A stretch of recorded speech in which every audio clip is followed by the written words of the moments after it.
Vivo en un pueblo aislado del medio oeste.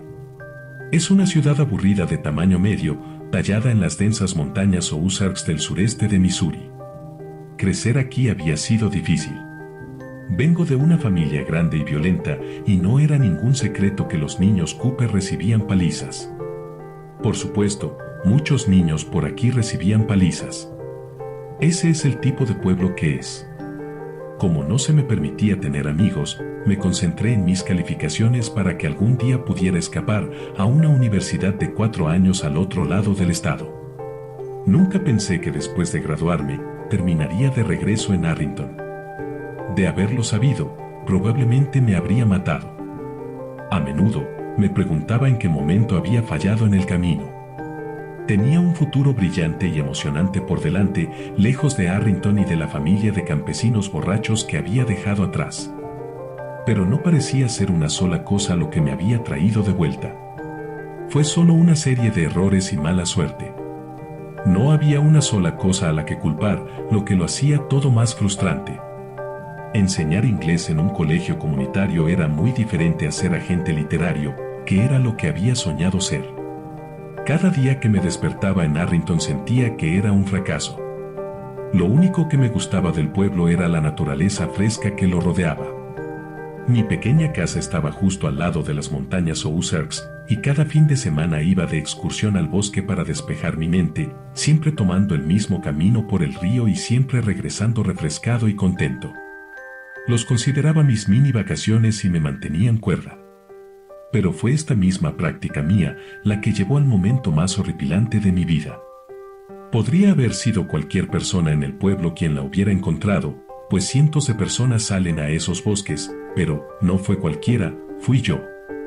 No sé qué me pasó ese domingo, pero por alguna razón no quería hacer mi camino habitual. Tal vez fue la semana difícil que había tenido, o el hecho de que mi mano se sentía muy rígida, pues me la había roto años antes. O tal vez fue porque mi acosador espeluznante había estado bailando en los límites de su restricción legal de 100 yardas toda la semana, o tal vez fue todo combinado. Por cualquier razón, decidí cambiar mi rutina ese día. Como había llevado mi GPS, decidí dejar que mis pensamientos y mi cuerpo se desviaran donde quisieran.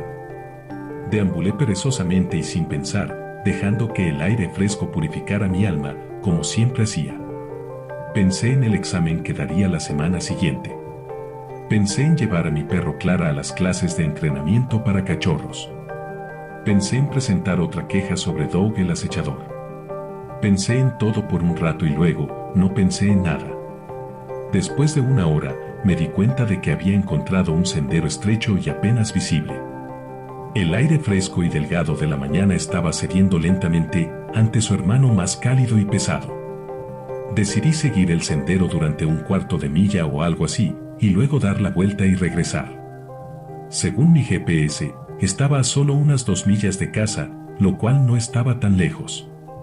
Perdí el rastro 2 veces, pero ambas veces pude retomarlo después de unos momentos. Justo cuando perdí el rastro por tercera vez, la línea de árboles se rompió y de repente me encontré en un pequeño claro. Inmediatamente pude decir que había algo mal en ese lugar, algo enfermizo. La hierba estaba amarillenta y muerta, y un viejo roble nudoso se encontraba en medio del claro bajo una luz delgada y débil. Este lugar era escalofriante. Saqué mi teléfono y tomé algunas fotos, esperando capturar de alguna manera el aura espeluznante del claro. Di una vuelta alrededor del roble, pasando por encima de las ramas gruesas y colgantes. Levanté mi cámara para tomar otra foto cuando algo que no debería estar allí llamó mi atención. Había un color entre las hojas que no encajaba con los amarillos enfermizos y los marrones tristes. Era un zapato rosa. Me acerqué, curiosa, y preguntándome si tal vez los niños usaban ese lugar para fumar hierba o beber. Pero cuando me acerqué, vi que el zapato era demasiado pequeño para un adolescente. Era el zapato de un niño pequeño, pero no solo eso, él también estaba ahí.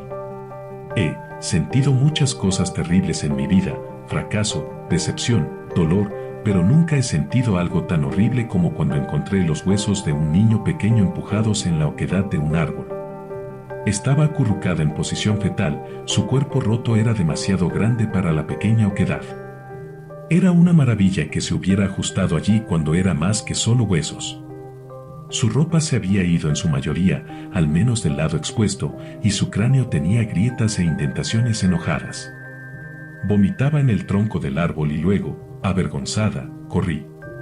Corrí las 2 millas hasta mi casa. La necesidad de compartir la carga de este conocimiento con alguien, cualquiera, era urgente en mí hasta el punto de la histeria.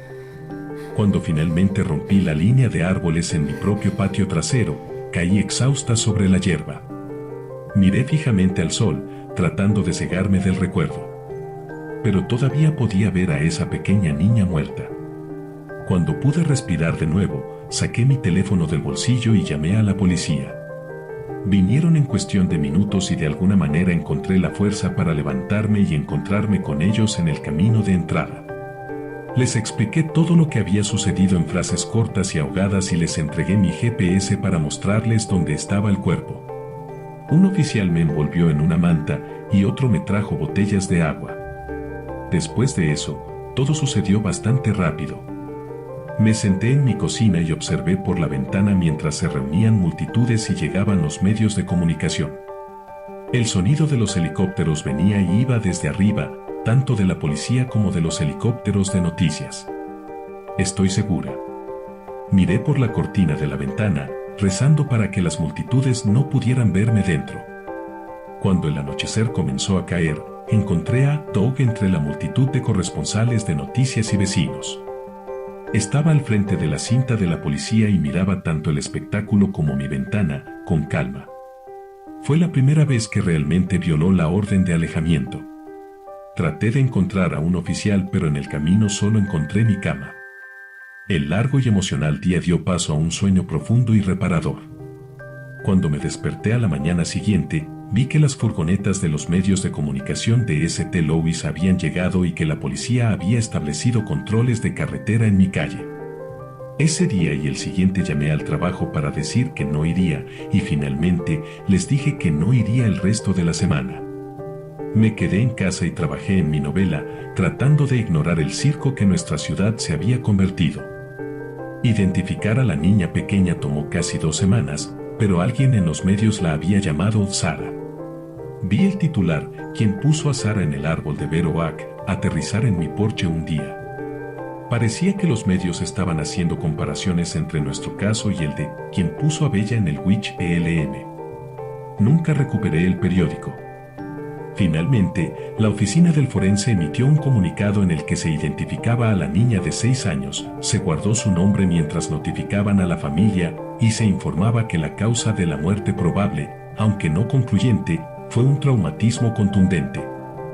2 días después me pidieron que viniera y diera una declaración oficial grabada al detective principal del caso. Repasé todo lo que podía recordar de ese día con extremo detalle, incluso viendo a Doug en la multitud. El detective asintió con la cabeza durante todo mi testimonio y luego, cuando terminé, detuvo la grabadora y salió de la habitación. Tamborileé con los dedos sobre la mesa y miré distraídamente la cámara en la esquina hasta que regresó 10 minutos después. La puerta se abrió y el detective principal entró de nuevo en la habitación con un extraño arrastrando detrás. Era alto, bronceado y lucía cabello blanco engominado hacia atrás. Instantáneamente lo desprecié. Señorita Cooper, este es el Dr. Watene. ¿Recuerda al Dr. Watene? No. ¿Debería? No necesariamente, respondió el doctor. ¿Por qué sigo aquí? Por Sara. El detective se sentó enfrente de mí. ¿Sara es la chica en el árbol? Sara es su hija, respondió el doctor. No tengo una hija, dije sacudiendo la cabeza. Jessica, comenzó el doctor, nos conocimos hace varios años cuando su hija desapareció por primera vez. Culpó a un hombre llamado Doug Osinga por llevársela, estaba histérica al respecto. ¿Recuerda eso? Conozco a Doug Osinga, tengo una orden de alejamiento en su contra. Pero ahí termina mi parte en esto, no tengo una hija, repetí lentamente. Jessica, ahora voy a mostrarte algunas fotos que pueden perturbarte. El doctor extendió 3 fotos grandes delante de mí. En cuanto vi su contenido, mis manos comenzaron a temblar. Pero no tenía miedo. Estaba confundida. No recuerdo estas fotos. No sé quién es esa persona. Las fotos eran de mí, con una niña rubia de unos 5 años. Ambas sonreíamos y nos abrazábamos. ¿Estás de acuerdo en que la persona en esta foto eres tú? Seguí mirando las fotos. No había forma de negarlo, todavía tenía algunas de las ropas que llevaba en la foto. Sí. ¿Y la niña en esta foto te parece familiar en absoluto? La respuesta era no y sí. Era una extraña, pero sentía como si la hubiera visto antes en algún lugar.